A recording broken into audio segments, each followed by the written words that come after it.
It's springtime in Georgia, but this spring there are a lot of things blooming in the red state besides the redbud trees. And like this redbud tree, the true colors are beginning to show a tinge of blue for good reasons. The state might be in the heart of the Bible Belt, but its movers, shakers, and polydamnitians have most of us, the citizens, remembering that the place started out as a penal colony of thieves, con artists, petty pirates, embezzlers, and more than a few whores. Our holy rollers in banking managed to make Georgia #1 or #2 in mortgage fraud for 5 years running from 1999 to 2004 on the way to the national championship of bank failures 7 years later. 2,200 real estate appraisers warned them. You think somebody would be embarrassed. Undaunted by the humongous failures and emboldened by the chilling thoughts of losing their second homes in Highlands, the financiers turned to the mother's milk of government bailouts and protection rackets. And while they were at it, they dressed all the rest of us up in milk-bone pajamas in this dog-eat-dog world they created.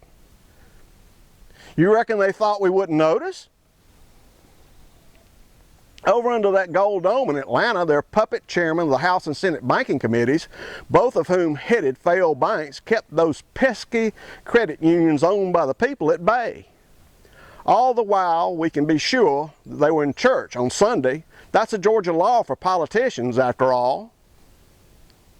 Now one of their pawns, Donna Sheldon, is running for the United States Congress in the 10th District after sitting on her duff in the Georgia House Banking Committee, or even actively countering our local bank reformer, Senator Jesse Stone of Waynesboro. We'll talk about Donna Sheldon a good bit later.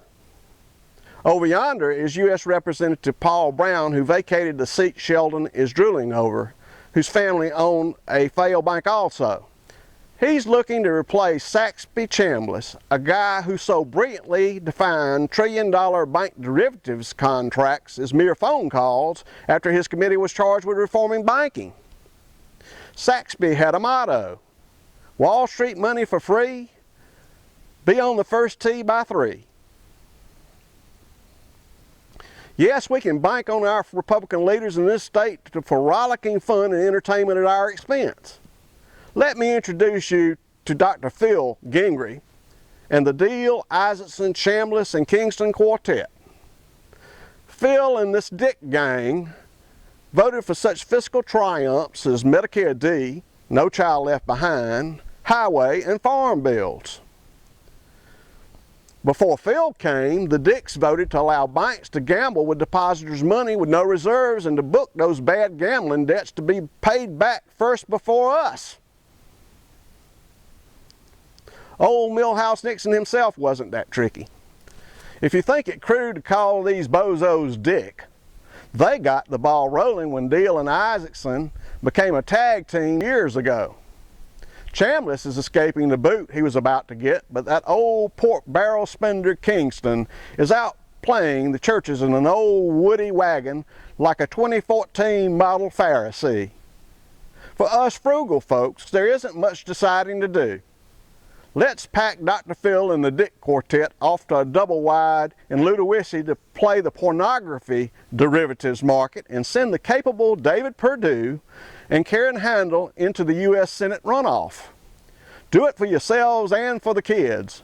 And don't forget a lifelong conservative Republican Protestant who really doesn't want you to force him into a chilly November date with a nun.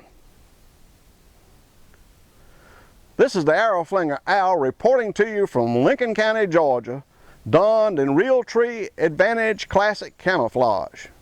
They call it classic because it's so darned old, from the 80s. They still make it. It's pretty hard to get, but it's a fine camouflage pattern, and I've always enjoyed wearing it.